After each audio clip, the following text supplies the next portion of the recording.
standalone qualification, but as Rob rightly said, you can do it as part of an IB or another qualification. With AQA, it's three parts. You have the actual project itself.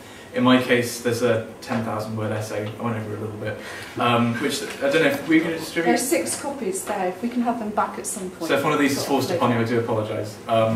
It's not that bad, really.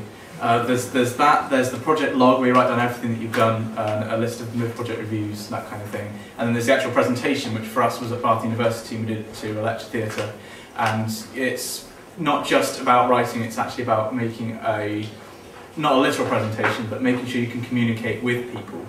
That's pretty much all I have to say, actually. Lou was going to talk about our learning community. Yeah, as part of the project, we set up a research community with the help of Marie and Jack, Dr. Jack Whitehead of Bath University. When we first met with them, we held a kind of university-style seminar where we were giving and receiving constructive criticism of each other's work, which I think was invaluable for the development of each other's projects, because we were each like a new pair of eyes to each other's work, and because we were all doing such different subjects. For example, I was doing, well, the title of my project was How has the Rise and Fall of the Berlin Wall affected Germany? So mine was quite historical, but Simon's was based around physics and space. So it was making sure that I could understand what Simon was saying and Simon could understand what I was saying, and then just giving each other ideas, and which I think was invaluable for the development of each other's projects, really. It was definitely a skill that I think that I would definitely be able to use I have been using in my other subjects in school, and would definitely take on to university as well. So very much, we had 4 very different titles. We had one student doing maths, the relationship between maths and art, and looking at aesthetics. Someone else looking at saturated and unsaturated fats, and then Louise and Simon's, and they had to work and critique each other's work. And the target was to be able to write for an educated lay audience. So AQA was saying, think of the readers of magazines like History for Today, The New Scientist. They have to be writing to that standard. So we were finding, particularly the scientists, and I'm a non-scientist, that I didn't understand a word of what was being written. And therefore we had to work really hard to unpack it so that they met the criteria of that audience. So we worked a lot on analogy. There was one in particular where I had to rewrite one paragraph about 5 times, because I kept coming up with it to Elise and she was like, I don't get this, scrap it, write it again. So, you know, and it really helped, because that whole process means that everyone can understand it, and I think that's one of the big challenges of science, is to actually be able to communicate it to a lay audience, really. But that was without making what you wrote a reductionist, wasn't it? So we made sure that you maintain the integrity in the research, but you were communicating it. And then by working in this research community style, it meant that we were all meeting, as well as they were doing the independent work, we were all sharing good practice as well. So I think that added strength to it, didn't it?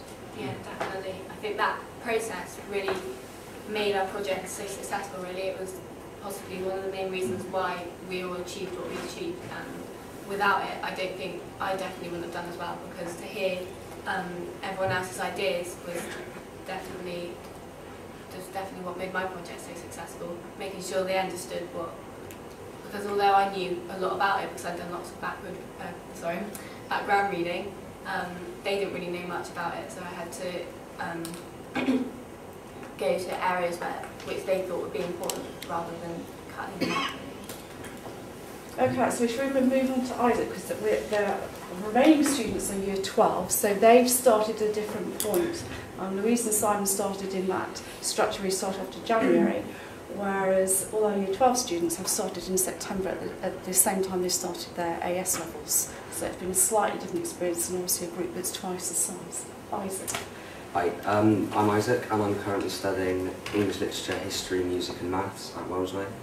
I chose to do the extended project really just to do something new and something challenging in terms of independent learning. And it really has, I can honestly say, it's got such a different feel to the rest of my A-levels in terms of independent learning, which is sort of the underlying factor.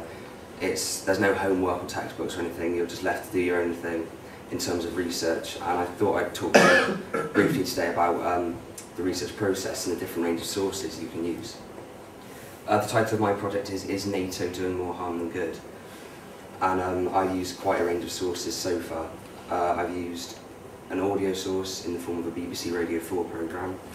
I've written quite a few letters to people. I wrote to the Royal United Services Institute asking for some free papers, and they sent me 8 really useful essays, which is great. I've also written to politicians such as Dennis Healing, just to get his views and opinions on NATO so it can help further my project.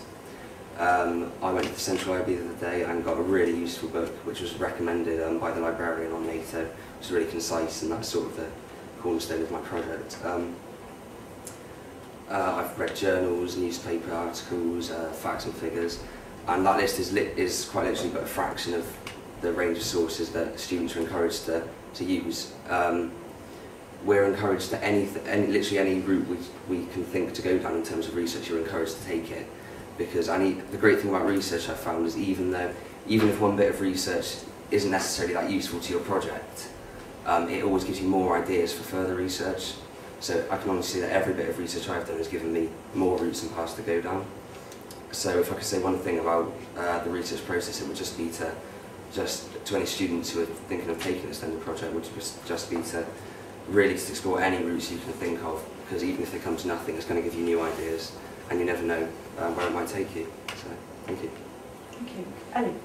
I'm Ellie. I'm doing maths, chemistry, biology and PE, and I think the extended project I'm doing about the laws surrounding abortion and the moral dilemmas today about it.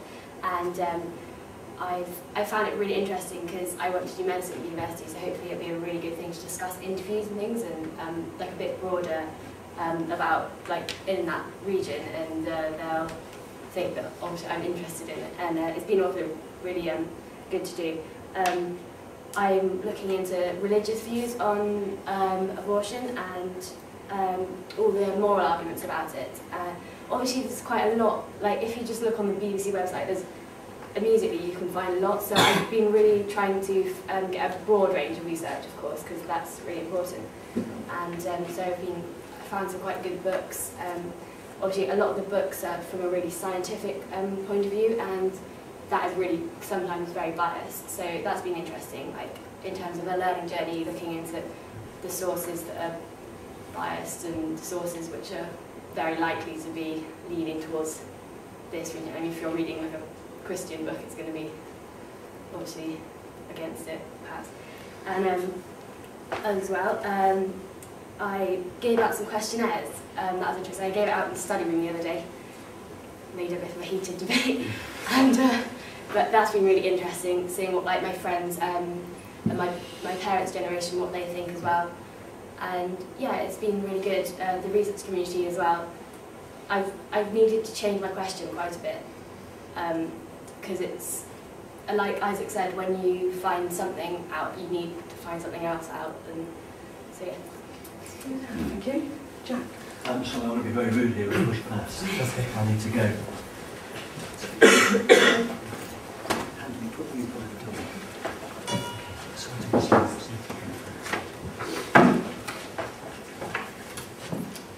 Hi, I'm Jack. I'm studying French, English literature, business studies and theatre studies along with the extended project. And my title is How has the EU amendment to the UK's immigration laws affected its economy? Basically, the reason I chose this subject is because outside of my learning, I also have quite a big passion for politics, economics and law. And that's one of the reasons why I chose the extended project. It's very much fueled by your passion for learning. I think it's very easy to go to school and forget why you want to learn and why you're doing what you're doing. And I think the extended project kind of rekindles that. It's important to realise that if you don't have a passion for what you're doing, then you're not going to do it. And with the extended project, there is no deadlines as such. There is no teacher chasing you up, telling you to do research, telling you to hand in bits of essays. It's down to your individual learning. If you don't do it, then it won't get done. And I think that's an important thing that the extended project teaches you. For students definitely wanting to go on to further education, it's an invaluable lesson because it teaches you how to manage your time efficiently, especially if you're doing 5 A levels. I've got quite a full timetable, so I really do have to make sure I'm doing things on deadline and I've got a strict regime. And it's those kind of lessons which I think are important to any student looking to go on to university. So I really would suggest it as just a backup to your learning and to really kind of get a love for your learning.